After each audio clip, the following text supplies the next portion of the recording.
They say the deepest wounds are inflicted by those we love the most. At 68, I never imagined I'd be sitting across from my banker, trembling fingers clutching my purse, as I asked her to remove my only daughter and son-in-law from my accounts. My name is Margaret Reynolds, and for 43 years, I believed that a mother's love was unconditional, that the sacrifices I made would someday be acknowledged with gratitude and respect. I was mistaken. Before we jump back in, tell us where you're tuning in from, and if this story touches you, make sure you're subscribed, because tomorrow, I've saved something extra special for you. The moment I realized the true nature of my relationship with my daughter Olivia and her husband Derek wasn't when they forgot to invite me to their son's school play. It wasn't when they asked me to watch the children every weekend for a month, straight while they reconnected on costly weekend getaways.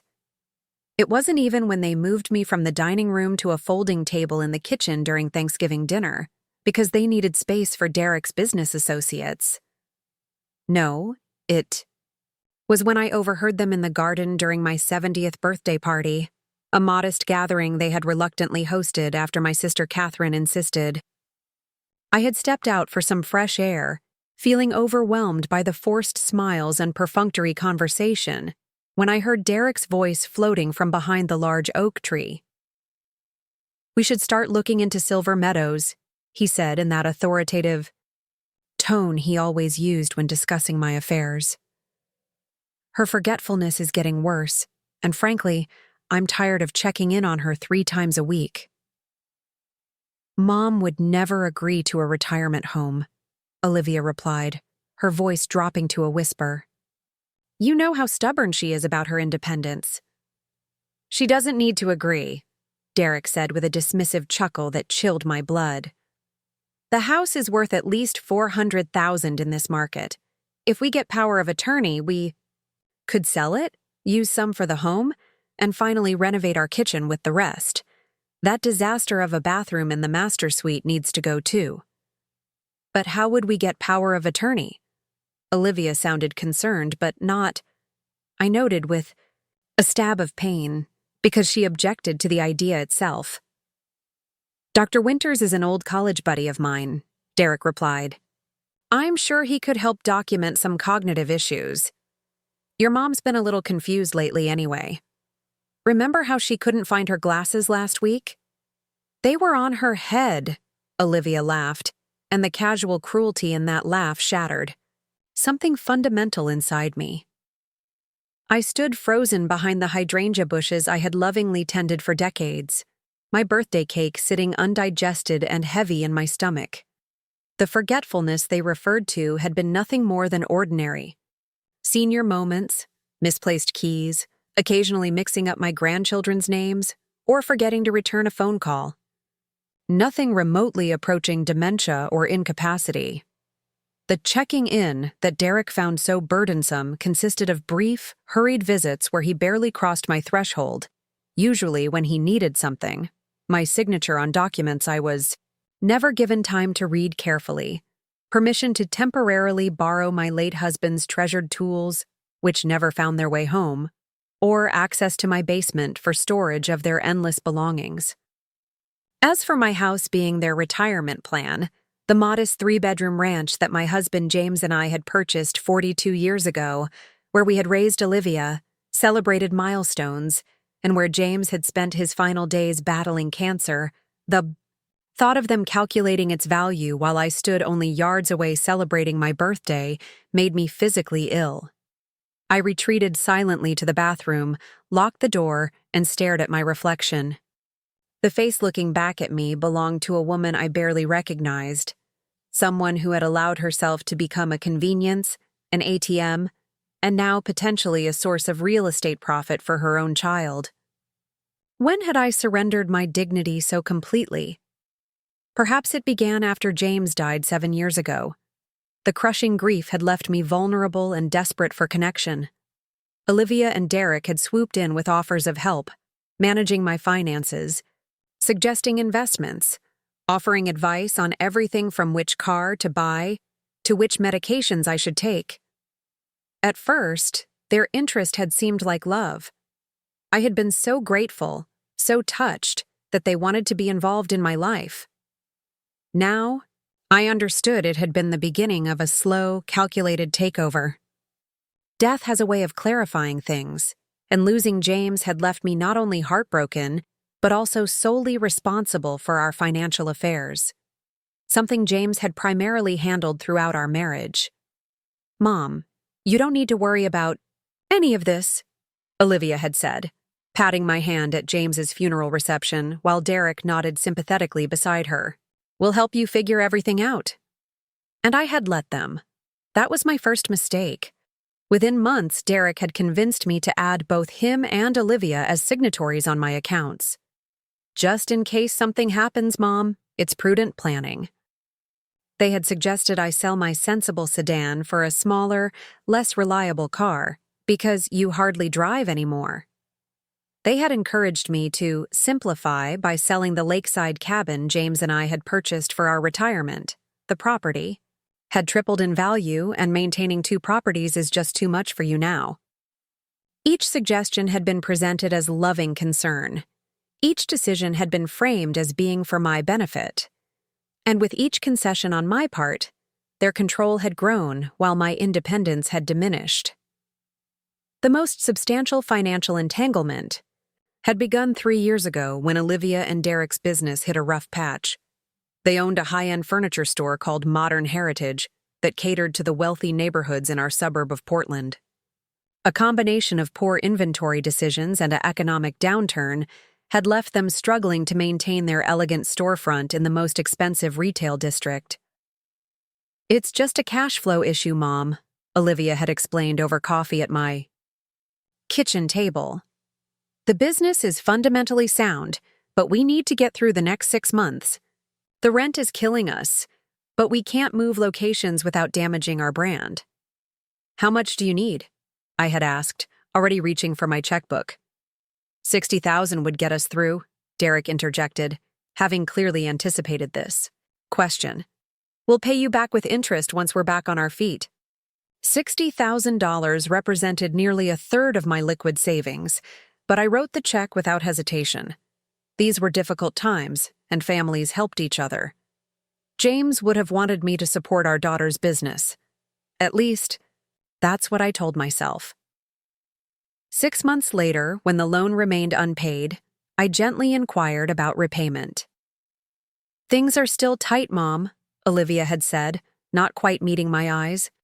"But we've got some big clients lined up for fall. We haven't forgotten." Meanwhile, they had purchased a new luxury SUV and taken the children to Disney World for spring break.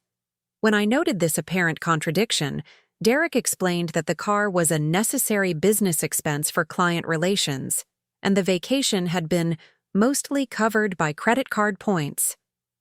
By the following year, the original loan had grown.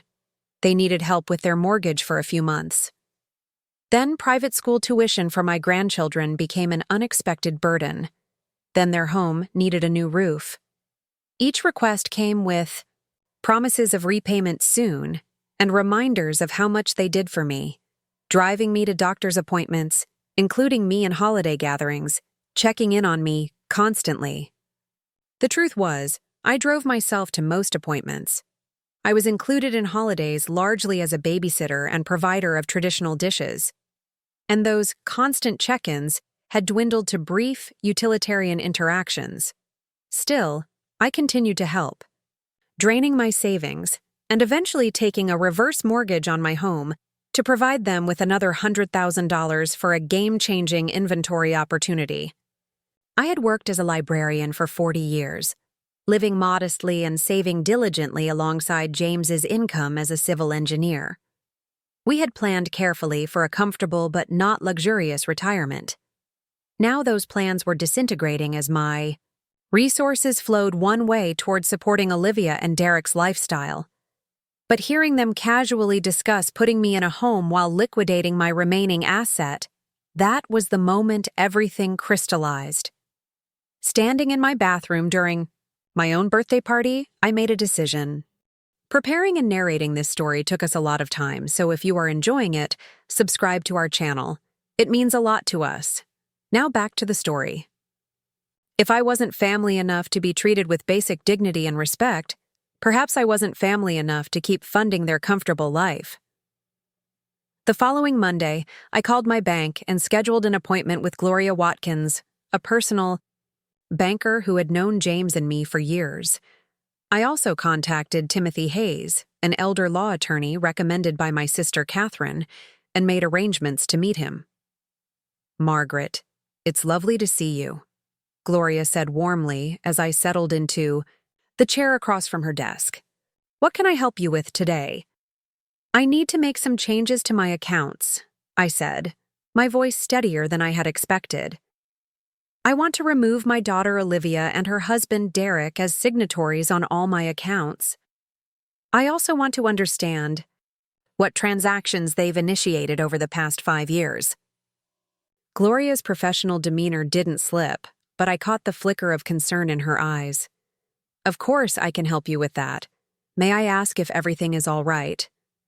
"No," I said simply. "Everything is not all right. But it will be. Over." The next hour, Gloria helped me review years of account activity. The picture that emerged was worse than I had realized. Beyond the large loans I had knowingly provided, there had been numerous smaller withdrawals, 2,000 here, 5,000 there, that I had either forgotten or never been clearly informed about. Automatic payments had been set up from my accounts to cover several of their personal expenses, including Derek's golf club membership and a monthly wine subscription service. "This is concerning," Gloria said carefully as we examined the pattern. "Some of these transactions would be difficult to classify as explicitly unauthorized since they have signatory authority, but the pattern suggests they've been using my accounts as an extension of their own," I finished for her, "and I've been too trusting to notice." "What would you like to do, Margaret?" "First, I want them removed from all my accounts immediately.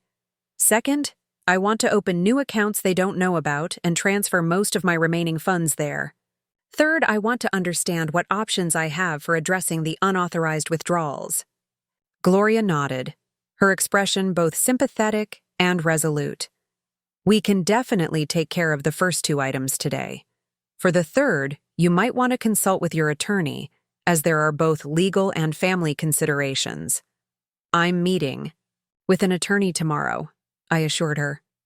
By the time I left the bank, I had removed Olivia and Derek from all my accounts, opened new accounts with different account numbers, and arranged for my Social Security and pension deposits to go to the new accounts starting the following month.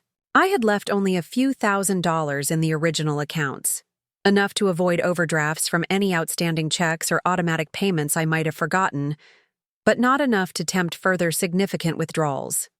My meeting with Timothy Hayes the next day was equally productive.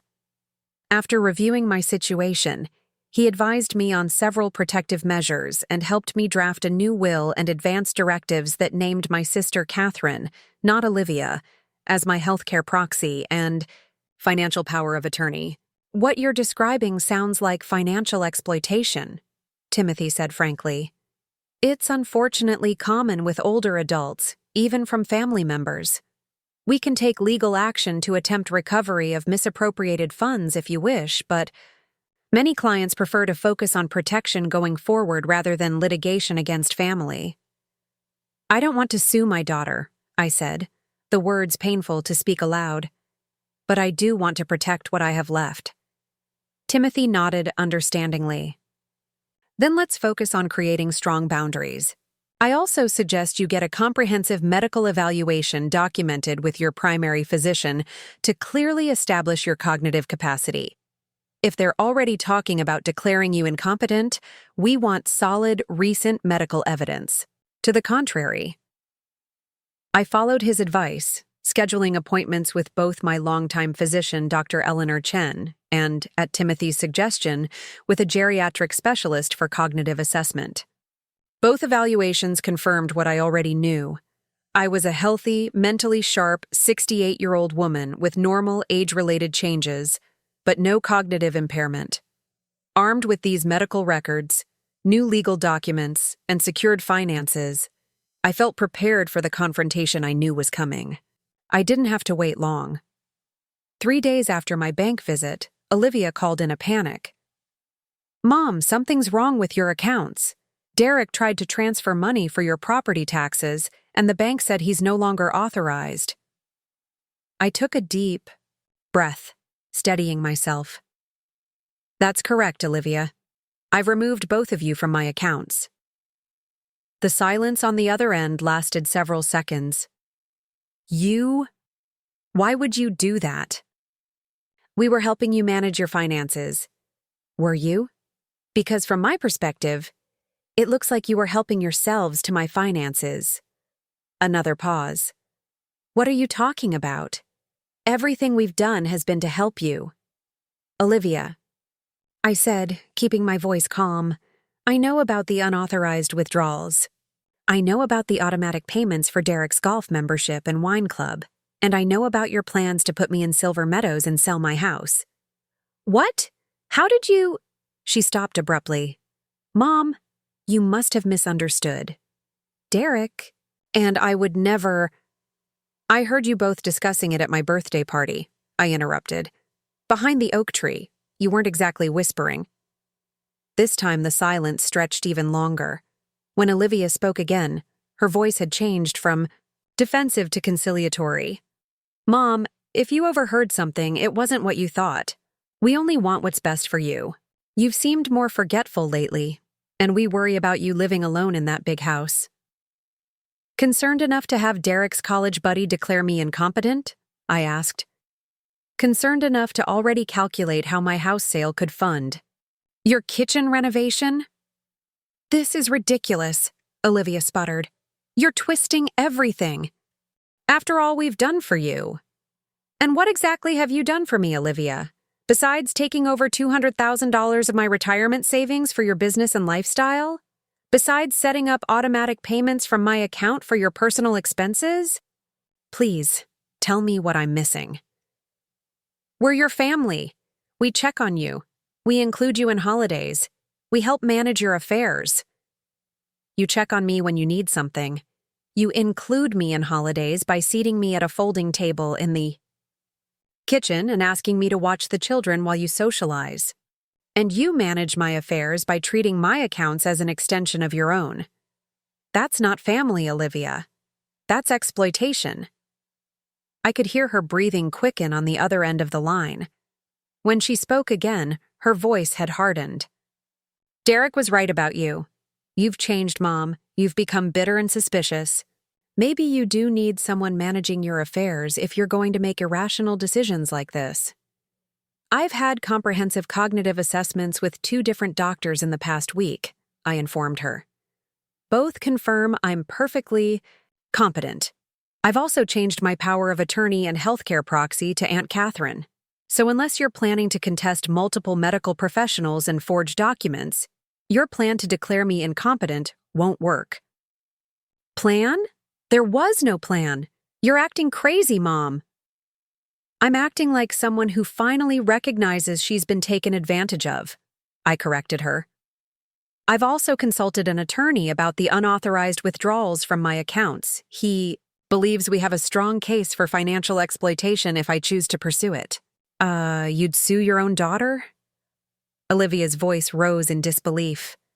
"I don't want to," I said honestly.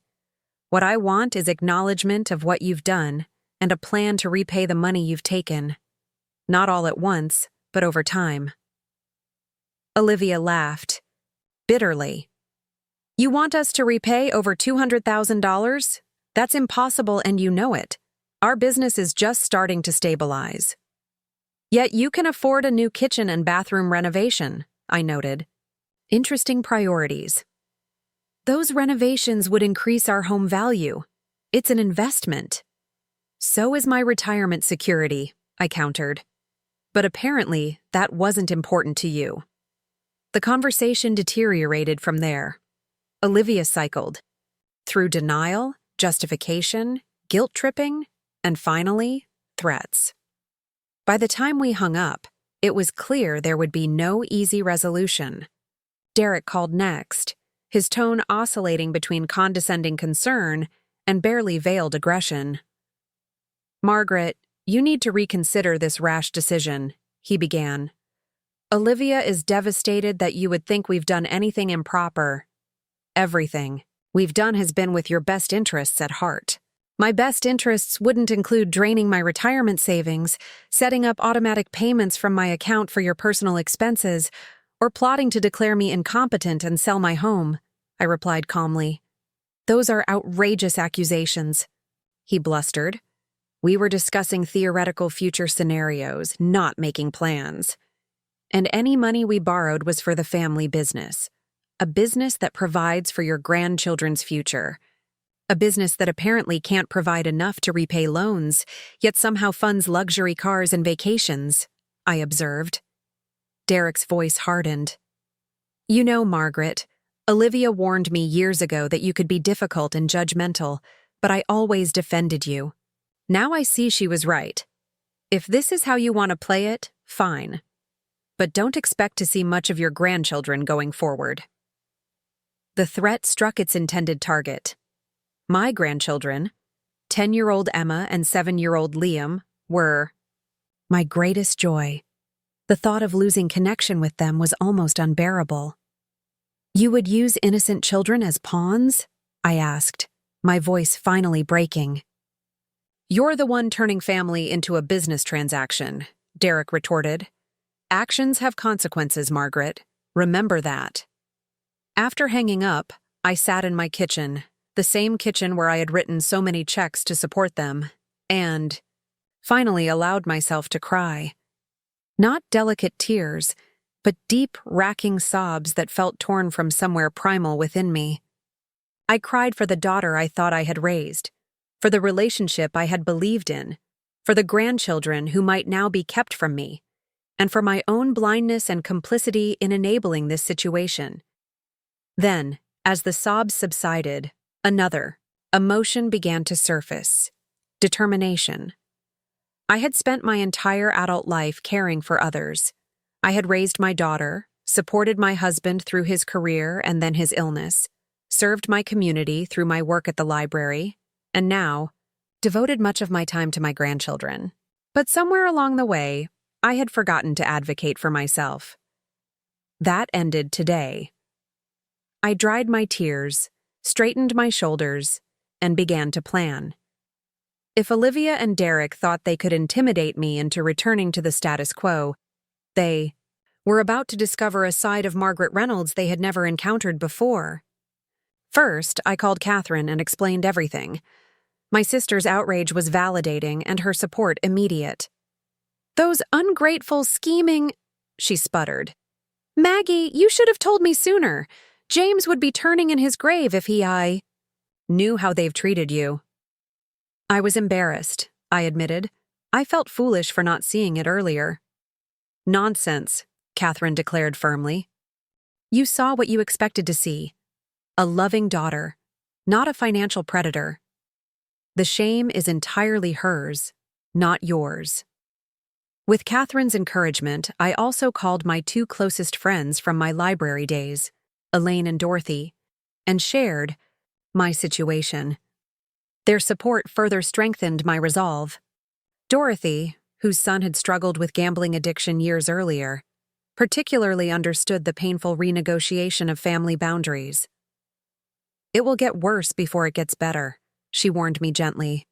"When you stop being an enabler, the person being enabled typically escalates before they accept the new reality. Be prepared."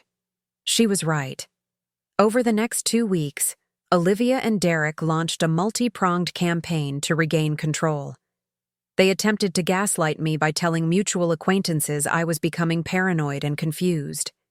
They sent flying monkeys in the form of Derek's parents and their pastor to check on me and suggest I reconcile with my daughter. They even showed up unannounced one evening with the children, clearly hoping their presence would weaken my resolve. Seeing Emma and Liam on my doorstep nearly broke me. I invited them in, of course, and spent a joyful hour hearing about school and activities while Olivia and Derek sat stiffly on my sofa, exchanging meaningful glances. When the children went to the backyard to see the new bird feeder I had installed, Derek made his move. "The kids miss you so much, Margaret," he said, his voice carefully modulated to convey concern. "This conflict is affecting them too.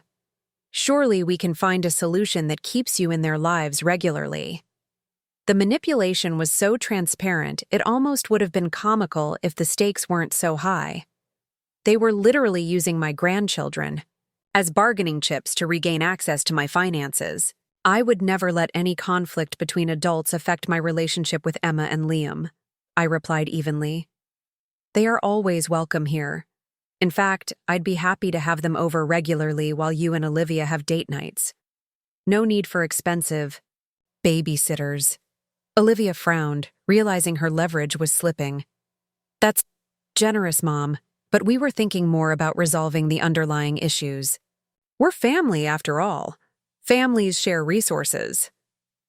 "Yes, families do share," I agreed. "But sharing is reciprocal.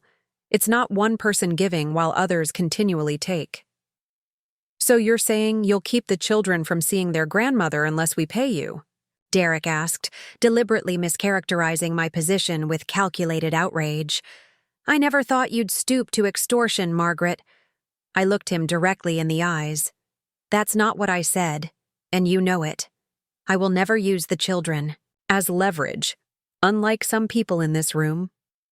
The visit ended shortly afterward with strained goodbyes and promises to the children that they could visit again soon.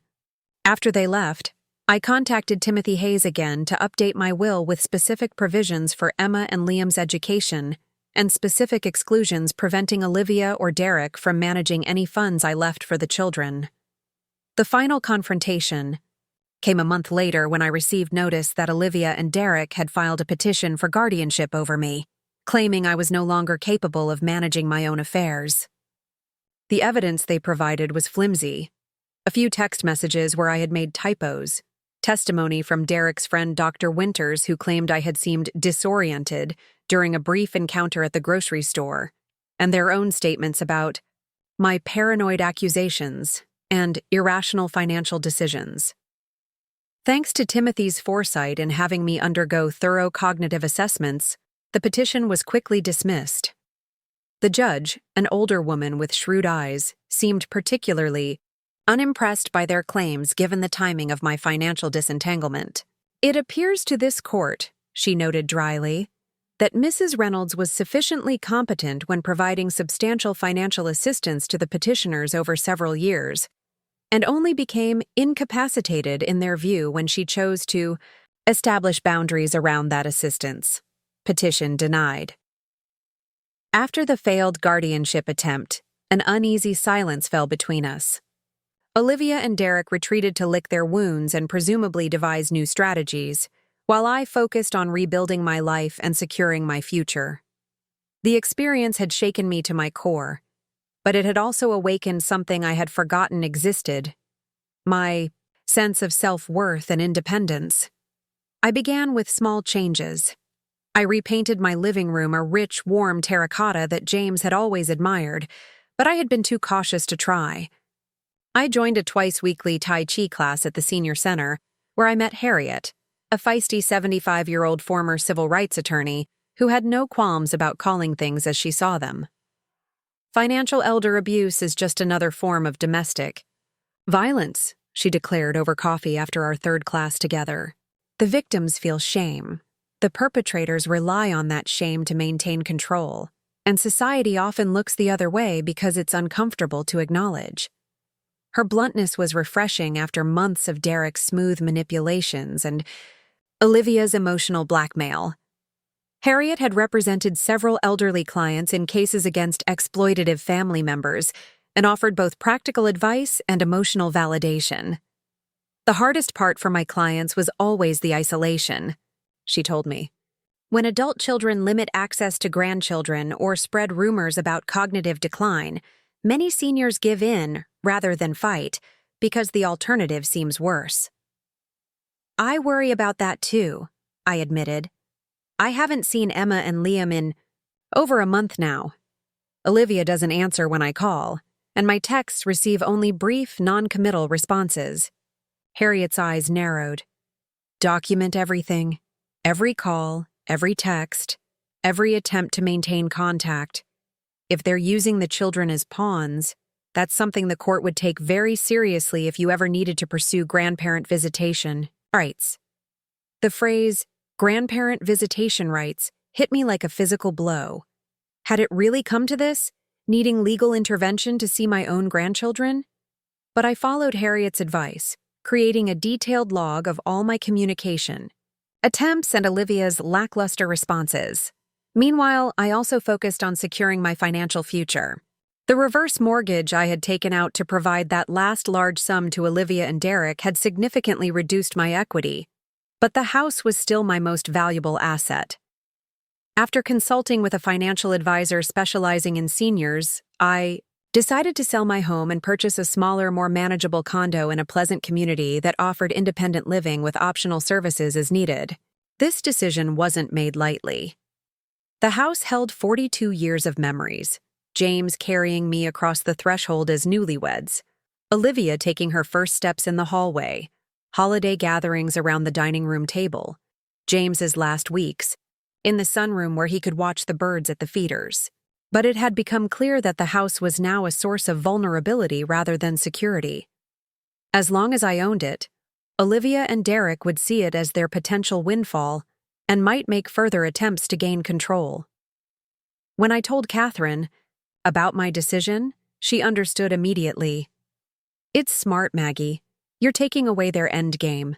Without the house to motivate them, maybe they'll reflect on their behavior. Or maybe they'll just write me off entirely, I said, voicing my deepest fear. Catherine squeezed my hand. If they do, that's their loss. But give them a chance to rise to the occasion.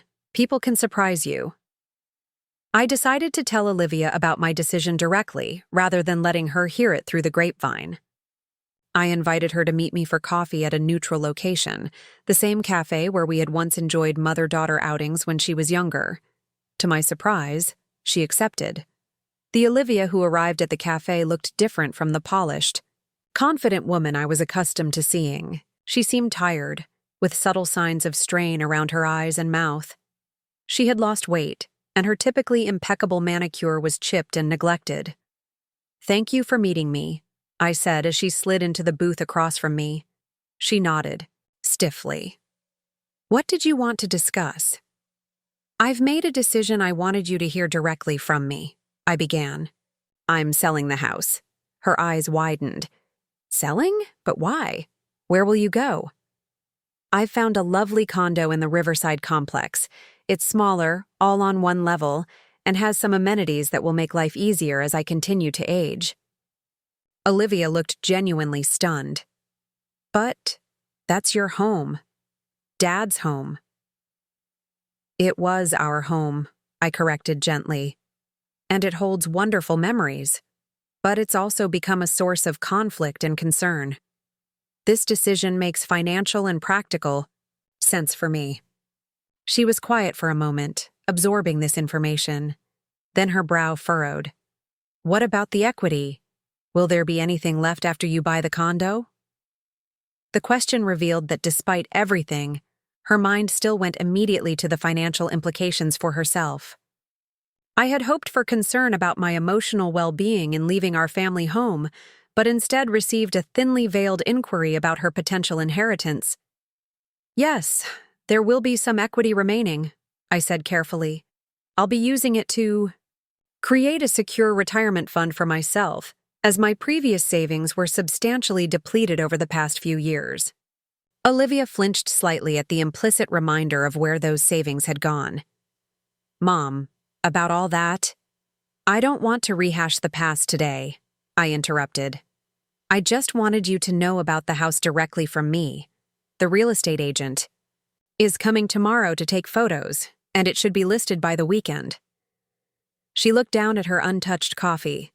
"So this is really happening?" "Yes, it is. And there's nothing I can say to change your mind? To maybe pause and think about this more carefully?" "I have thought about it carefully, Olivia. This is the right decision for me. She nodded slowly, then asked the question I had been dreading. What about Emma and Liam? They love visiting Grandma's house, playing in the backyard, sleeping in the guest room you decorated for them. They'll be devastated. The mention of my grandchildren sent a pang through my heart. I've missed them terribly, I said, my voice softening. They're welcome to visit me in my new home anytime. In fact, I specifically chose a unit with a second bedroom so they could stay over occasionally. Olivia's expression was complex, a mixture of guilt, resentment, and something else I couldn't quite identify. They miss you too, she admitted. Liam asked just yesterday when we would see Grandma again. And what did you tell him? That things were complicated right now. She sighed. Derek doesn't want them visiting you unsupervised. He thinks you'll say negative things about us. I would never put the children in the middle of adult conflicts, I said firmly. Despite what's happened between us, you're still their mother, and they need a positive relationship with you. My response seemed to surprise her. Perhaps she had expected recrimination or demands, not this affirmation of her parental role.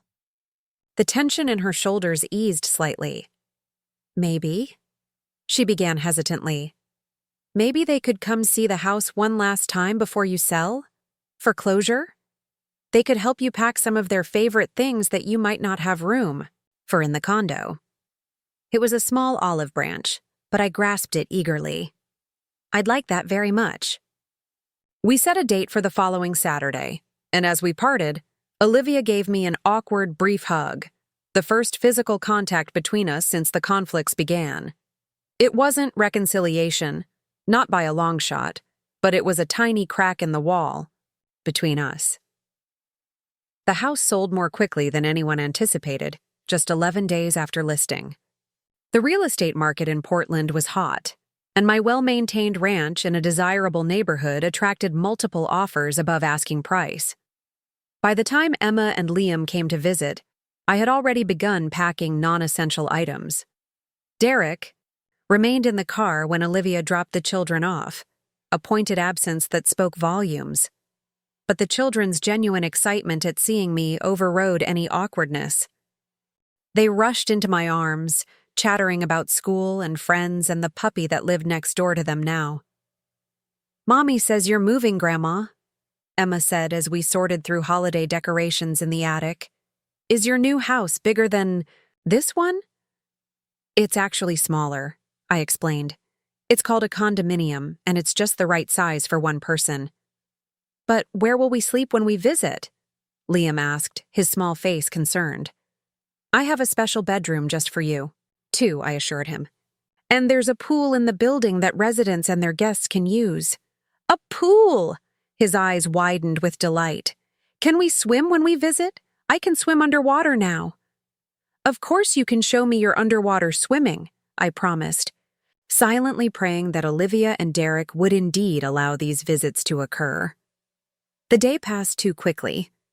We sorted through treasures and memories, the children selecting special items they wanted me to keep, a shell collection Emma and I had gathered at the beach, a model train set that had belonged to James, picture books we had read together, countless times.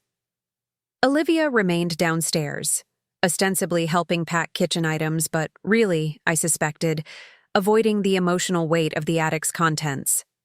When the time came for them to leave, I found myself fighting tears. This house had been the backdrop for so many pivotal moments in our family story. Leaving it felt like closing a chapter in ways both painful and necessary. "Will you be okay, Grandma?" Emma asked perceptively as we stood on the porch. At 10, she was already developing that emotional intelligence that sees beyond words to the feelings beneath. "I will be," I assured her, touched by her concern. "Change is hard sometimes, but it can also be good. The important thing is that people matter more than places." She nodded solemnly. "I'll draw pictures of your new condo when I visit so I can remember it like I remember this house." "I'd like that very much," I said, hugging her tightly. As Olivia ushered the children toward the car, I called out, Olivia, may I speak with you for a moment?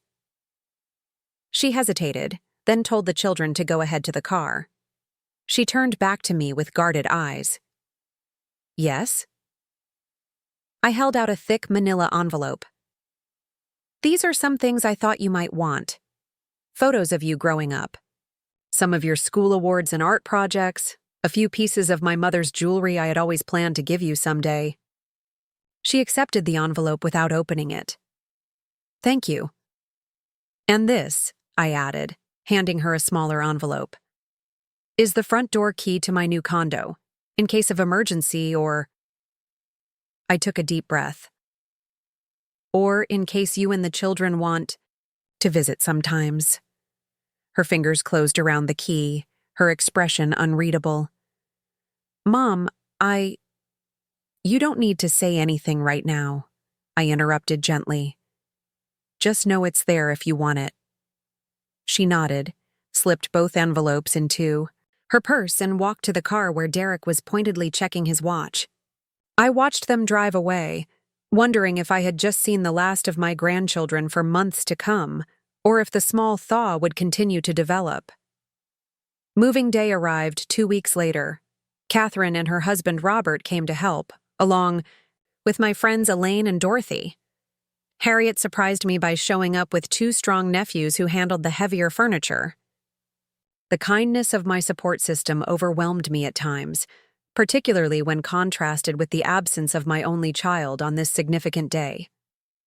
Families come in many forms, Dorothy reminded me, as we arranged my remaining possessions in the new condo. Some are connected by blood, others by choice. Both kinds matter. She was right, of course. As I settled into my new home, a bright, modern 2-bedroom condo with a small balcony overlooking a community garden, I found myself surrounded not by emptiness or regret as I had feared, but by the care and concern of people who valued me. For myself, not for what material benefits I could provide. The first month passed in a blur of adjustment and new routines. I joined the Condo Association's garden committee, enrolled in a memoir writing class at the community college, and continued my Tai Chi practice in the building's wellness room. My new financial plan, developed with the help of a certified financial planner, gave me a modest but adequate monthly income that should sustain me through my remaining years, barring catastrophic health issues. Life was different, certainly, quieter, sometimes lonelier, but also more authentic.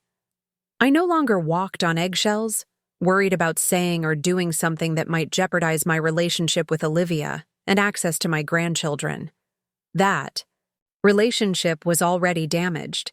Now at least I could focus on healing myself rather than constantly managing others' perceptions and demands. Contact with Olivia remained minimal. A few text message exchanges, mostly about practical matters related to items she had stored in my former house. The children sent me handmade cards for my birthday, sweet crayon creations that I displayed prominently on my refrigerator. But actual visits or substantive conversations, those remained elusive. Then, one rainy Tuesday morning in November, nearly 3 months after I had moved, my doorbell rang unexpectedly. I opened it to find Olivia standing there, soaking wet without an umbrella, her face pale and drawn. "Mom," she said, her voice cracking. "I need your help." I ushered her inside without hesitation, getting her a towel for her dripping hair, and making hot tea while she sat shivering at my small dining table. Once she had warmed slightly, I asked gently, "What's happened, Olivia?" She stared into her mug, hands wrapped tightly around it as if drawing strength from its warmth. "It's all falling apart," she whispered. "Everything." Over the next hour, the story emerged in fragments. Modern Heritage, their furniture business, was on the verge of bankruptcy. The temporary cash flow issues that had prompted their initial requests for money from me had never been resolved, just temporarily masked by more loans. From me, from banks, from credit cards, and eventually from less reputable sources. Their business model had fundamental flaws that Derek had refused to acknowledge, insisting that one big contract or one perfect season would turn everything around. He kept saying we just needed to maintain appearances, to look successful, to attract high-end clients, Olivia explained, her voice hollow. So we kept spending. On the showroom, on our home, on clothes and cars and private schools. All while the debt kept growing.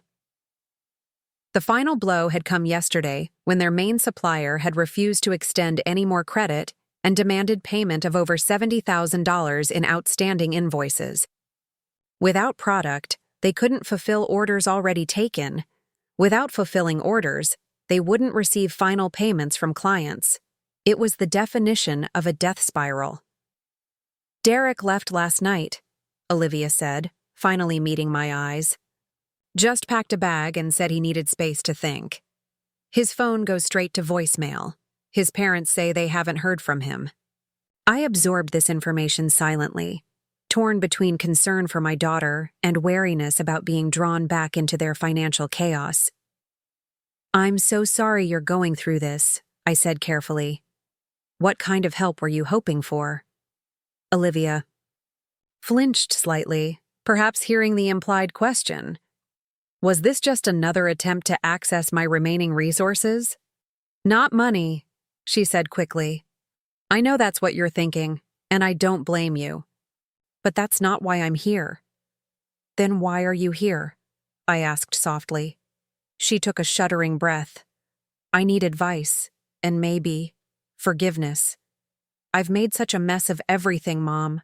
The business, our marriage, our relationship with you. I don't even know where to start fixing it all." The vulnerability in her voice struck me deeply. This wasn't the polished, slightly condescending daughter who had made me feel increasingly irrelevant in recent years.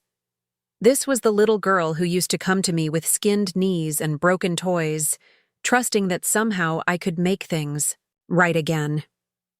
"Start by telling me everything," I suggested. "All of it. The business situation, your marriage, the children's welfare. No more partial truths or omissions." And she did. For the next 3 hours, Olivia poured out the reality she had been concealing not just from me but partially from herself. The business had been in trouble almost from the beginning, with Derek consistently overestimating demand and underestimating costs. Their personal finances were even worse. The house was underwater on its mortgage. Both cars were financed with balloon payments coming due, credit cards were maxed out, and Derek had recently been talking about accessing the children's college funds temporarily to cover pressing debts. "I knew things were bad," she admitted, "but I let Derek handle most of the financial details. He always had explanations and plans and projections that sounded plausible. When you started setting boundaries about money, it created panic because you had become our safety net without me fully realizing it." "And the guardianship attempt?" I asked, still struggling to understand how they could have taken such a drastic step. Olivia's face crumpled with shame. "That was Derek's idea. He said it was our only option after you changed your accounts. I knew it was wrong. I knew it. But I was so scared about the business failing and losing our house that I went along with it." She wiped at tears. "I've been going along with things I know are wrong for years now. That conversation you overheard at your birthday party? That wasn't the first time Derek had suggested putting you in a home to access your house equity. I always refused before, but that night, I didn't shut it down immediately. I was actually considering it. What kind of person does that make me?" Her raw self-recrimination disarmed me. The anger and hurt I had been nursing for months didn't disappear, but they softened in the face of her genuine remorse and the recognition of how trapped she had become in a spiraling situation partly of her own making. "It makes you human," I said finally, flawed and frightened, like all of us. "How can you be so understanding after what we tried to do to you?" she asked, bewildered. "I've had months to process my anger and disappointment," I explained. "And I've realized that staying bitter wouldn't hurt you nearly as much as it would hurt me. Besides," I added with a small smile, "I did get some satisfaction from outmaneuvering you both." A startled laugh escaped her, probably the first genuine, laugh she'd had in weeks. You really did. The look on Derek's face when the judge dismissed our petition, I'll never forget it. We sat in silence for a moment, the air between us clearer than it had been in years. Finally, I asked the question that concerned me most. How are Emma and Liam handling all this? Olivia sighed heavily. They know something's wrong. They've overheard arguments, seen me crying. Emma asked me directly last week if we were poor now because I told her we couldn't afford the dance camp she wanted to attend this summer. Children are remarkably resilient if we're honest with them in age-appropriate ways, I offered. They don't need perfect parents, just authentic ones. I don't even know what being authentic looks like anymore, Olivia admitted. I've been playing a role for so long. Successful businesswoman, perfect wife, involved mother living the Pinterest-worthy life. Underneath it all, I'm terrified and exhausted, and so angry at Derek for putting us in this position, and at myself for letting it happen. Then perhaps that's where you start, I suggested, by letting go of the performance and figuring out who you really are and what you really want, separate from Derek's ambitions or social expectations. Olivia looked around my modest but comfortable condo with new eyes. You seem different here, she asked thoughtfully. Exactly like that. Your new home might be smaller, but it will actually belong to you in a way the old one never really did because it was built on debt. She considered this with the seriousness of a child trying to grasp adult concepts. I think I'd rather have a small real thing than a big pretend thing, she decided finally. That's very wise, I told her, recognizing in her words the lesson that had taken me and her mother decades longer to learn. 6 months after Olivia's rain-soaked appearance at my door, we sat together on my balcony, watching Emma and Liam help. The garden committee plant spring flowers in the beds below. Olivia had just moved into a charming, older 3-bedroom home within walking distance of the children's school. Her furniture restoration business was slowly building a reputation for quality craftsmanship rather than flashy luxury. Derek had finally agreed to structured visitation and child support terms, though his financial contributions remained sporadic at best. I never thought I'd say this, Olivia mused, but I'm actually grateful the house sold so quickly, and the bankruptcy process is almost complete. There's something freeing about having no choice but to start over. No more pretending we can maintain appearances while drowning in debt. I nodded, understanding exactly what she meant. When I sold my house and moved here, I felt the same way. Lighter somehow, despite all the loss. She turned to look at me directly. I owe you an apology. A real one. Not just the crisis-driven remorse from when I first came to you. What we did, trying to have you declared incompetent, attempting to take control of your home, it was worse than wrong. It was cruel. Yes, it was, I agreed, not softening the truth for her sake or mine. It hurt me deeply, not just the attempt itself, but realizing how you both viewed me, as a resource rather than a person with my own needs and rights. Tears filled her eyes. I don't know if I can ever make that right. Maybe making it right isn't the goal, I suggested.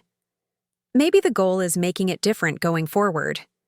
Creating a new relationship based on mutual respect rather than trying to fix the old one that was so badly damaged.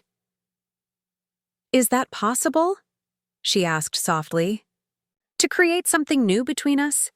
I looked down at the garden where my grandchildren were learning to nurture living things, their hands in the soil, their faces alight with purpose and pleasure. I think we've already begun. The path forward wouldn't be straight or simple. Trust would continue to be rebuilt gradually through consistent actions, not declarations. Olivia would face ongoing challenges as she established financial independence and navigated co-parenting with a reluctant ex-husband. I would continue, adjusting to a different life than the one I had planned, finding purpose and connection in new places and relationships. But as we sat together in the gentle spring sunshine, watching the next generation plant seeds that would later bloom, I felt a sense of cautious hope. The painful severance of financial entanglements had cleared space for healthier connections to grow. By whispering to my banker about removing them from my accounts, I had ultimately helped free all of us from patterns that were slowly destroying what family truly means. Family, I was learning, isn't measured in dollars given or received. It's found in the courage to speak hard truths, the resilience to begin again after devastating losses, and the wisdom to recognize that love without respect is just another form of consumption. Real love sees the other person clearly, flaws, needs, boundaries and all, and chooses to connect anyway, not despite the imperfections but inclusive of them. As Emma looked up from her planting and waved excitedly for us to see what she had created, Olivia and I waved back in unison. Different generations, different mistakes, different paths to wisdom, but connected now by something more authentic than obligation or financial dependence.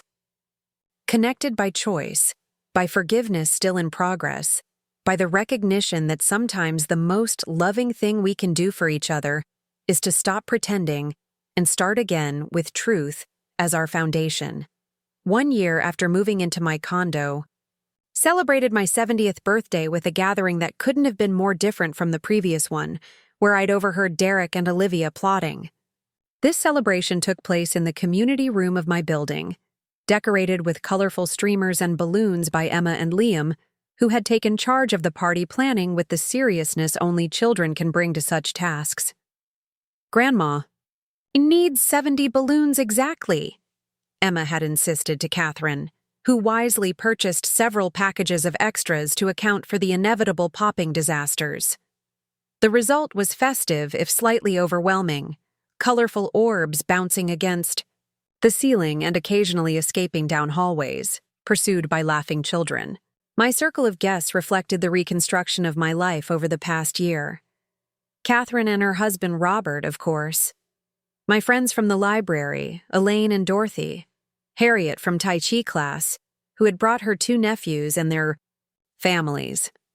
Several neighbors from my building, including Walter, the retired music professor from the 3rd floor who had been bringing me fresh vegetables from his community garden plot all summer. My memoir-writing classmates, whose weekly feedback had helped me begin processing my experiences on paper. And Olivia, seated somewhat awkwardly at first among these people who had heard the worst of her past behavior, but gradually relaxing as the afternoon progressed. She had brought a homemade cake, my favorite lemon with raspberry filling, made from my own recipe that she had never before attempted. It might not be perfect, she had warned as she carried it carefully into the community room. The frosting isn't as smooth as yours always was. The imperfections make it authentic, I had assured her, recognizing the symbolism wasn't lost on either of us. Derek's absence was conspicuous, but not surprising. The separation had become a divorce, finalized 3 months earlier with terms that reflected the financial reality of their situation: minimal assets to divide, substantial debts to allocate, and child support payments calibrated to Derek's demonstrably unstable income. He had moved to Seattle for a fresh start with a college friend's business venture, seeing the children only during school holidays. As I looked around the room at my guests, I was struck by how much more genuine this celebration felt compared to the strained politeness of gatherings in recent years. These were people who valued me for who I was, not what I could provide. People who had chosen to be in my life rather than feeling obligated by blood or social expectations. My gaze lingered on Olivia, who was deep in conversation with Harriet, nodding thoughtfully at whatever wisdom the older woman was sharing. The changes in my daughter over the past year had been remarkable. The designer clothes and perfect manicure had given way to more practical attire that suited her new life as a small business owner and single mother. The constant need to impress had been replaced by a quieter authenticity that was still evolving, but unmistakable. We had discussed whether to invite Derek to this gathering for the children's sake, but in the end, Olivia had made the decision against it. He'd make it about himself somehow, she had said with the clarity that comes from distance. He'd perform for your guests, charm them, make generous toasts, and somehow leave everyone feeling they should admire him for being so supportive of his former mother-in-law. It would be exhausting for all of us, especially the kids. She had become remarkably perceptive about her ex-husband's patterns, though this insight hadn't immediately translated to her own romantic life. There had been a brief, ill-advised relationship with a client of her restoration business, a charming, but ultimately controlling man who had shown warning signs similar to Derek's. Olivia had recognized the red flag sooner this time, ending things before becoming too entangled, but the experience had left her wary. "I think I need to focus on myself and the children for a while," she had told me after the breakup. "I keep choosing men who seem confident and decisive because I'm afraid of making wrong choices. But their confidence often turns into something less attractive once they're in my life." I had encouraged her to continue with the therapy she had begun during the separation, seeing how it was helping her recognize these patterns. The Olivia of 2 years ago would have rejected any suggestion that she needed psychological help. The Olivia of today embraced it as part of her reconstruction. The birthday festivities continued with a toast from Catherine, gifts that were thoughtful rather than expensive, and eventually cake and ice cream. As Liam helped me blow out the candles, after Emma explained very seriously that 70 was too many for one person to extinguish alone, I made a silent wish for continued healing in all the relationships that mattered to me. Later, after most guests had departed and only family remained, Olivia approached me with a small wrapped package. "I wanted to give you this privately," she explained, seeming uncharacteristically nervous. "More yourself somehow." "I am," I agreed. "When I stopped trying to maintain access to you and the children by being the perfect accommodating mother, I rediscovered parts of myself I had buried. It's been painful, but also liberating. I want that," she whispered. "Liberation from all these masks and expectations. But I don't know how to get there from here. The business is still collapsing, Derek is still missing, the children are still counting on me to make everything okay." I reached across the table and took her hand. "You start with one honest step at a time, beginning with legal and financial, advice about your options for the business and your personal situation." She nodded slowly. "Will you? Would you be willing to come with me? Not to pay for anything," she added hastily. "Just for moral support. I don't think I can face it, all alone." It was a significant request, not for money, but for something perhaps more valuable. My time, my emotional support, my presence as she faced the consequences of actions I had been damaged by. Part of me hesitated, wary of being drawn back into her chaos, afraid of being hurt again if this apparent epiphany proved temporary. But a larger part recognized the courage it had taken for her to come here today, to admit her mistakes, to ask for help that didn't involve financial bailout. And beyond all the hurt and conflict, she was still my daughter. The child I had carried and raised and loved, even when that love was complicated by her actions. "Yes," I said simply. "I'll come with you." The relief in her eyes was palpable. "Thank you," she whispered. "I don't deserve your help after everything." "This isn't about deserving," I interrupted gently. "It's about choosing to move forward rather than staying stuck in resentment." "But Olivia," I added, my voice firming, "my support doesn't mean enabling. If we do this, we do it right, with complete honesty and proper professional guidance." She nodded earnestly. "I understand. I'm ready to face reality, however difficult it might be." As Olivia prepared to leave, promising to call me after contacting a bankruptcy attorney Timothy Hayes had recommended, she paused at the door. "The children have been asking to see you. Would it be okay if I brought them this weekend? They could see your new place, maybe swim in that pool you told them about." "I'd like that very much," I said, warmth spreading through me at the prospect of reconnecting with Emma and Liam. After she left, I sat quietly in my living room, processing the unexpected turn events had taken.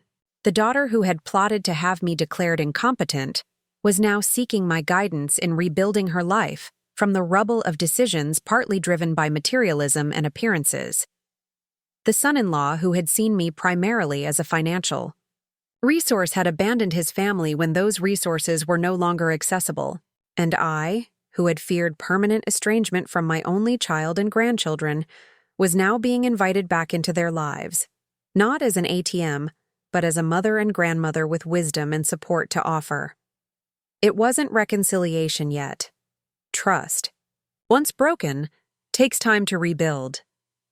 Olivia would need to demonstrate consistent change, not just momentary remorse driven by crisis. But it was a beginning, a crack in the wall that had separated us, allowing light to shine through. The following weeks brought rapid changes. Derek eventually reappeared, not with solutions but with excuses and blame. When it became clear that no financial miracle was forthcoming from any source, he suggested they file for personal and business bankruptcy, sell whatever assets remained, and start fresh in another state. Olivia, with my silent support beside her in the bankruptcy attorney's office, listened to this proposal without expression. Then she asked the question that revealed how far she had come in a short time. And what would this fresh start be based on? The same patterns and behaviors that led us here? Derek had no good answer.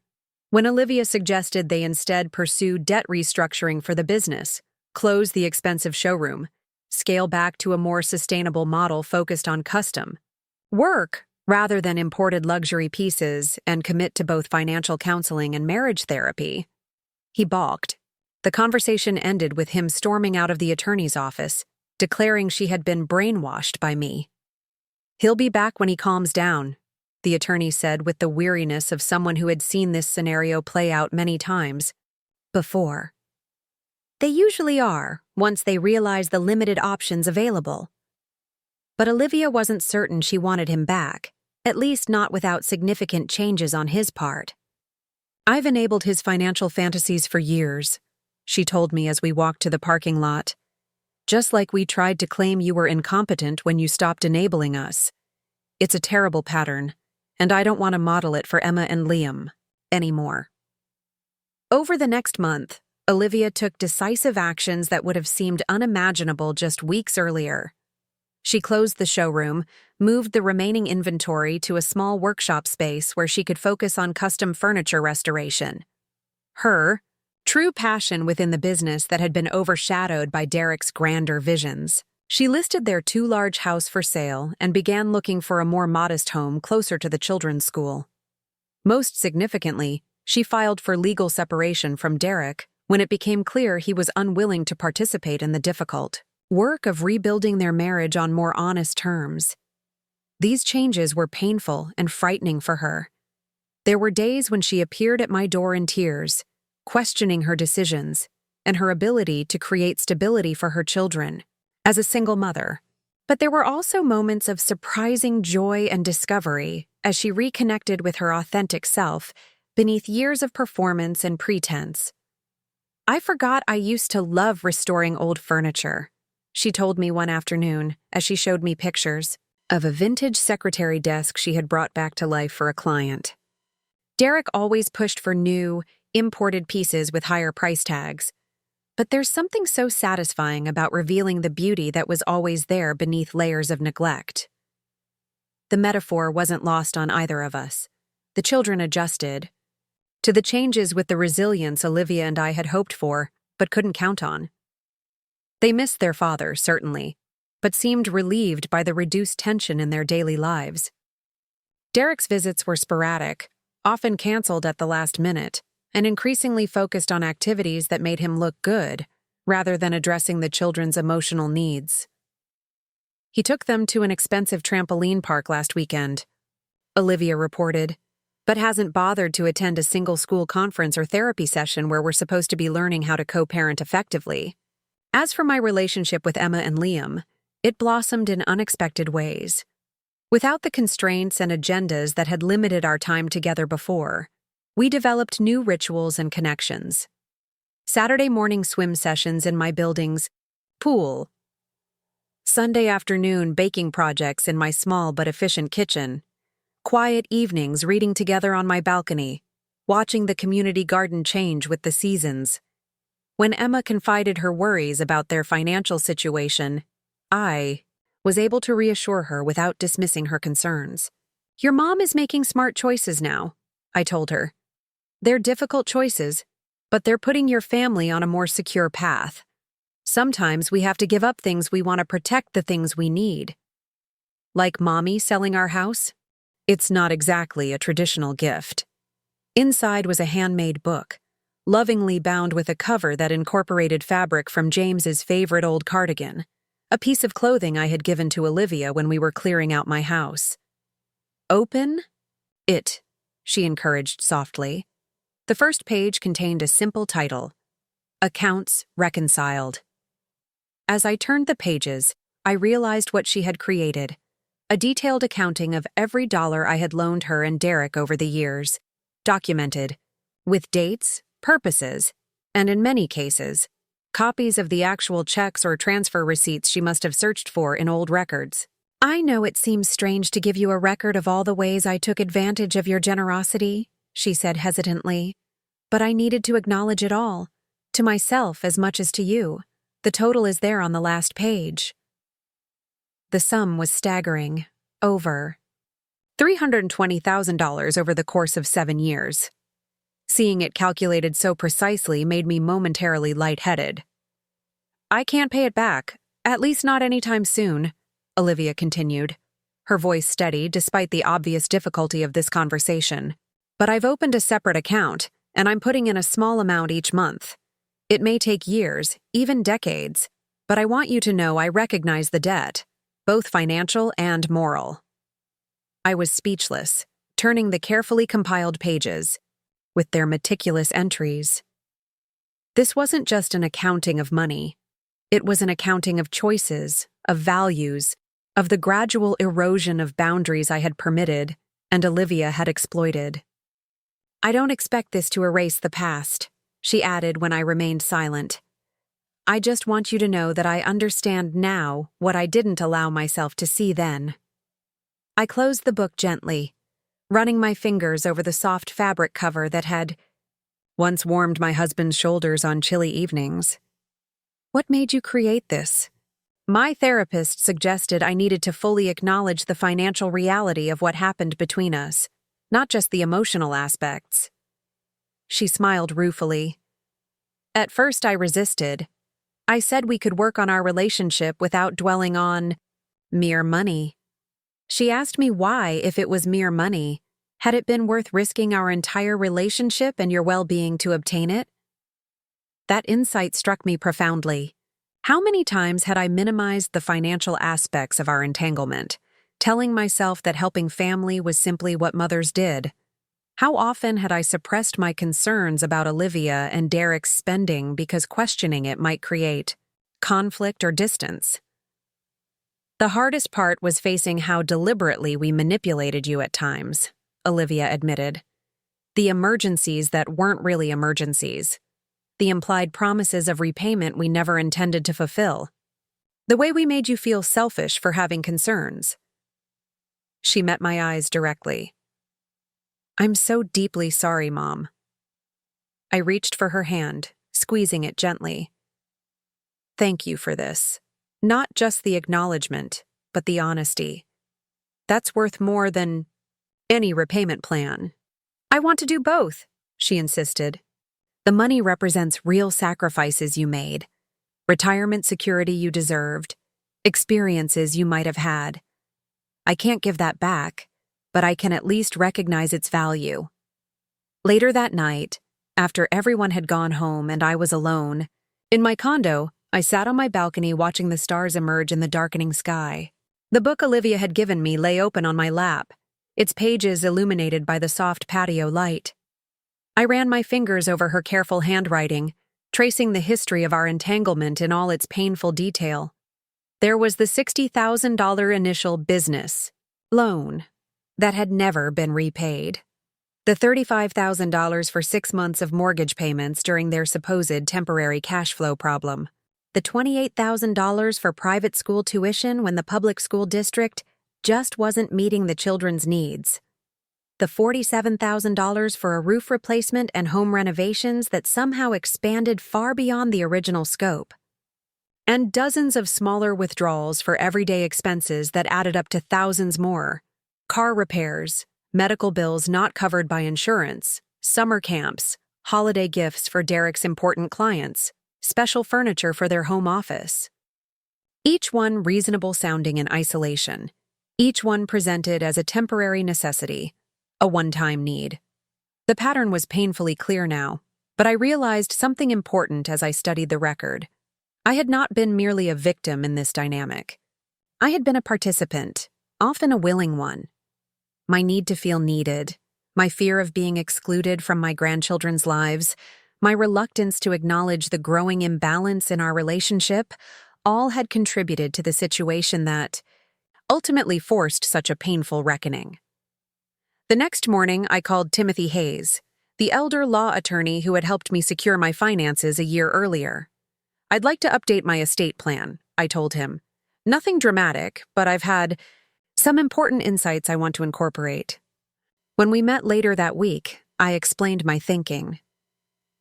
"I want to set up a trust for my grandchildren's education," I began, "but with very specific provisions about how and when the money can be accessed, by them directly once they're of age, not through their parents."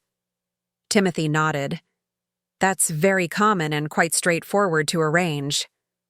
"As for the remainder of my estate," I continued, "I still want to include Olivia, but differently than before. I'd like to establish a structure that would provide her with modest ongoing support in her later years, rather than a lump sum inheritance that might be mismanaged. An income stream rather than a capital transfer," Timothy observed. "Also, quite doable. May I ask what prompted these specific changes?" I told him about Olivia's birthday gift to me, the painstaking accounting of all she and Derek had taken over the years, and her commitment to symbolic repayment. "That's an unusual gift," he remarked, "but perhaps a healing one for both of you."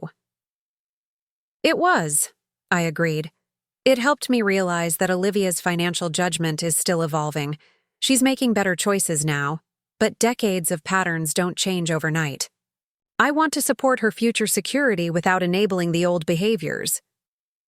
Timothy made some notes, then looked up with a thoughtful expression. "You know, Margaret, in my years practicing elder law, I've seen many families torn apart by financial exploitation. Very few find their way back to any kind of healthy relationship afterward. What you and your daughter are attempting is both rare and commendable." His observation stayed with me as I left his office, a reminder that the path Olivia and I were navigating wasn't just uncommon, it was actively countercultural. In a society that often addressed complex family problems through estrangement or continued enabling, we were attempting something more nuanced. Accountability without punishment, reconciliation without denial, support without control. As winter approached, Olivia faced another significant transition. The small workshop space where she had relocated her furniture restoration business after closing the showroom was being sold for redevelopment. The new owners had offered leases to current tenants, but at rates nearly triple what she had been paying, far beyond what her modest business could sustain. "I don't know what to do," she confessed during one of our weekly dinners. "I've just started building a steady client base. Moving could set me back months, but I can't afford the new rent." "Could you work from home temporarily?" I suggested. "You mentioned that garden shed in your backyard is quite spacious." She shook her head. "The neighbors would complain about the noise and chemicals. It's zoned residential, not light commercial. I need real workshop space." I hesitated before making my next suggestion, conscious of the complicated history of financial entanglement between us. "What about the community business incubator downtown? I read that they offer subsidized workshop space for small creative businesses." Olivia looked intrigued but cautious. I've heard of it, but isn't there a long waiting list? There is, I acknowledged. But they also have an emerging artisan program with a competitive application process rather than a waiting list. The deadline is next week. Do you think I'd qualify? She asked, doubt creeping into her voice, a remnant of the confidence she had lost when the glamorous facade of modern heritage crumbled. I think your work is exceptional, I said honestly. The restoration you did on Mrs. Abernathy's dining set was museum quality. It's worth applying. I didn't mention that I had already spoken with the program director, Luisa Martinez, during a community workshop I had attended through my memoir writing class. Luisa had expressed interest in diversifying their artisan cohort, which currently included several woodworkers, but none specializing in furniture restoration with historical techniques. The application process proved demanding, requiring detailed documentation of past work, a thorough business plan, and an in-person interview where Olivia had to demonstrate her restoration techniques. When the acceptance letter arrived shortly before Christmas, her joy was tempered with a new kind of awareness. I know you must have put in a good word for me, she said when she called to share the news. Thank you for that. But please know, I didn't expect it. I wanted to earn this on my own merits. I did mention you to Luisa, I admitted, but only to suggest you might apply. Your portfolio and interview did the rest. This is your achievement, not mine. The distinction was important to both of us, the difference between supportive connection and unhealthy dependence. I had introduced her to an opportunity, but she had secured it through her own demonstrated skill and effort. This balanced approach felt healing after years of imbalanced giving and taking. The new year brought unexpected developments in both our lives.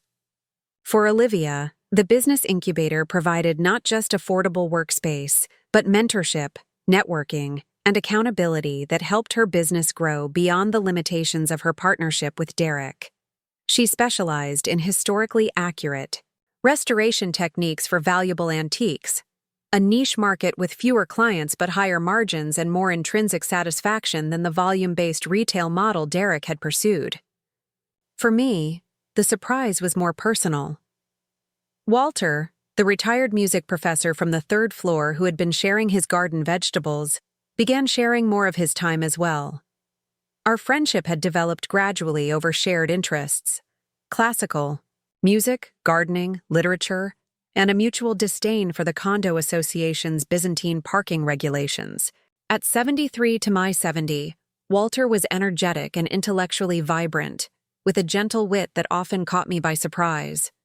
A widower for 12 years, he had built a full life focused on his music, his garden, and his relationships with former students who still sought his guidance. Unlike Derek, who had viewed me primarily as a financial resource, Walter seemed genuinely interested in my thoughts, my experiences, and my still-evolving identity.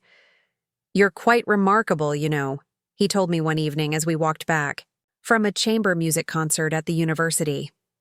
"Most people who experience what you did would either cut ties completely or fall back into the same patterns once emotions settled. You've found a middle path that requires tremendous wisdom and courage." I demurred, uncomfortable with praise that felt undeserved. "I've made every mistake possible along the way. I enabled financial exploitation for years, then overcorrected with rigid boundaries, then had to find my way to something more balanced. Nothing wise about stumbling around in the dark." Walter smiled. "That's exactly what wisdom often looks like. Not perfect clarity from the beginning, but the humility to keep adjusting course as new light appears." Our relationship developed with the unhurried pace of people who have learned that authentic connection can't be rushed. We enjoyed each other's company without expectations or agendas. When he finally asked if I would consider making our friendship more formal, as he somewhat adorably phrased it, I found myself saying yes without the reservoir of doubts I might have expected. Olivia's reaction to this development surprised me. I had anticipated some resistance or perhaps unconscious jealousy. After all, Her own marriage had failed, and she was still processing that loss. Instead, she seemed genuinely delighted. "Walter is wonderful, Mom," she said when I nervously told her we were seeing each other more seriously. "The way he listens when you speak, really listens, not just waiting for his turn to talk, that alone sets him apart from most men I've known." Her perception was accurate. Walter had a quality of attention that made conversations with him feel like genuine exchanges rather than performances or transactions. It was a quality I had forgotten could exist in romantic relationships after years of feeling increasingly invisible within my own family. Spring brought another kind of renewal. Derek, who had been an inconsistent presence in the children's lives since the divorce, suddenly reappeared with renewed interest in being an involved father. His business venture in Seattle had failed, not surprisingly, given his history, but he had secured a position with the established furniture import company that offered more stability than his entrepreneurial efforts. "He's actually sticking to the visitation schedule," Olivia reported, her tone a mixture of caution and grudging approval. "And he called Emma's teacher directly to discuss her science project, instead of leaving all the school communication to me." "That's positive," I observed. "What do you think prompted the change?" She shrugged. "According to the kids, he's dating someone, a divorced mom with teenagers. Maybe having a partner who models responsible co-parenting is having an influence." Whatever the reason, Derek's more consistent involvement eased some of the pressure Olivia had been carrying as a single working mother. The children seemed happier too, no longer anxiously anticipating scheduled visits that might be canceled at the last minute or shortened for business emergencies. Even more surprisingly, Derek had begun making his child support payments on time. Not the full amount originally calculated based on his inflated income claims, but a more modest sum that reflected his actual earnings and that he maintained consistently. The financial reliability, though limited, allowed Olivia to budget more effectively and reduced the ongoing tension between them. This shift in Derek's behavior presented me with an unexpected emotional challenge. It was easier to maintain my resentment toward him when he continued acting selfishly. His improved behavior, while better for my grandchildren, complicated my narrative of him as the villain in our family story. "I'm struggling with how to feel about Derek's changes," I admitted to Walter as we tended our plot in the community garden one warm afternoon. "Part of me is glad for the children's sake, but another part is almost disappointed? That feels terrible to say out loud." Walter continued carefully weeding around the tomato plants, giving me space to work through my contradictory feelings. "It's destabilizing when people don't conform to the roles we've assigned them," he observed after a moment, "especially when those roles helped us make sense of painful experiences." His insight resonated deeply. I had cast Derek as the primary manipulator, with Olivia as his somewhat unwitting accomplice. This framing had made it easier to reconcile with Olivia while maintaining a safe emotional distance from Derek. His improved behavior challenged that neat categorization. "I want to be big enough to acknowledge positive changes in him," I said slowly, "but I'm not sure I'm there yet." "Acknowledging improvement doesn't erase past harm," Walter pointed out. "Both things can be true simultaneously. He can be becoming a more responsible father while still having caused real damage that you're entitled to feel angry about." The permission to hold these seemingly contradictory truths simultaneously felt liberating. I didn't need to revise history or pretend past injuries hadn't occurred in order to allow for the possibility of growth. In Derek, in Olivia, in myself. As summer approached, Olivia faced a decision about the children's education. The private school they had attended, a financial stretch even during the modern heritage days and completely unsustainable afterward, had unexpectedly offered partial scholarships for both Emma and Liam for the coming year, based on their academic performance, and the school's diversity initiatives. "Even with the scholarships, it would be tight," Olivia explained as we discussed the option over lunch. I'd have to take on more restoration projects, which means less time with the kids during their summer break. What's the alternative? I asked, careful to maintain my role as sounding board rather than decision maker. The neighborhood public school is actually quite good, she said. Several families from the incubator send their children there and are happy with the education. The facilities aren't as impressive and there are fewer extracurricular offerings, but the teachers are dedicated. I nodded encouragingly, impressed by her thoughtful analysis. The Olivia of 2 years ago would have automatically chosen the more prestigious option, regardless of the financial strain. The private school feels like the right choice on paper, she continued, but something about it makes me uneasy. It's the same mindset that got us in trouble before, stretching beyond our means to maintain appearances, prioritizing status over sustainability. It sounds like you already know what you want to do, I observed. She smiled ruefully. I do. I'm just second-guessing myself because it's not the choice the old Olivia would have made. Maybe that's precisely why it's worth considering, I suggested. The old patterns led to a breaking point. The new patterns you're creating seem much healthier. Olivia ultimately decided against the private school scholarships, instead enrolling the children in the neighborhood public school and using the money she would have spent on tuition to create college savings accounts for them, accounts Derek could not access, a precaution that reflected her new financial wisdom. When she told the children about the school change, she was straightforward about the reasons, explaining in age-appropriate terms that making responsible financial choices now would give them more options in the future. To her surprise, they accepted the news with little resistance.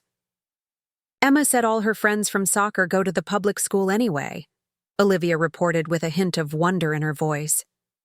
All this time I've been worried about giving them the best of everything, and it turns out they just want to be with their friends and have parents who aren't stressed all the time. It was a profound realization, one that captured the essence of the transformation she had undergone. The external markers of success she had once chased so relentlessly had been revealed as largely meaningless compared to the authentic connections and inner stability she was now cultivating. As for me, I continued finding my way in this new chapter of life. Walter and I maintained our relationship at a comfortable pace, enjoying shared interests and supporting each other's independent pursuits without the pressure of conventional expectations. He joined us for family dinners occasionally, but also respected the importance of my time alone with Olivia and the children. My memoir writing had evolved from therapeutic exercise to serious creative endeavor. With encouragement from my writing group, I had submitted several pieces to literary journals and even received an acceptance from a small but respected publication focused on life stories of older women.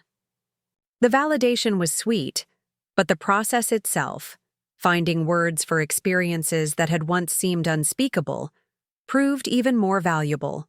One warm evening in late August, nearly 2 years after I had overheard that devastating conversation, at my birthday party, I hosted a small gathering on the rooftop garden of my condo building. Walter had helped me arrange seating areas around the space, stringing fairy lights between potted plants to create a magical atmosphere as the sun set over the city skyline. Olivia arrived with the children, who immediately raced to greet me, with the unrestrained enthusiasm that was one of life's greatest joys. Emma, now 12, had recently developed a more reserved demeanor in public, but still melted into warm hugs in family settings. Liam, at 9, remained openly affectionate, launching himself into my arms with complete trust. We settled around the table for a simple meal: Walter's homemade pasta, my summer salad, fresh bread from the bakery down the street.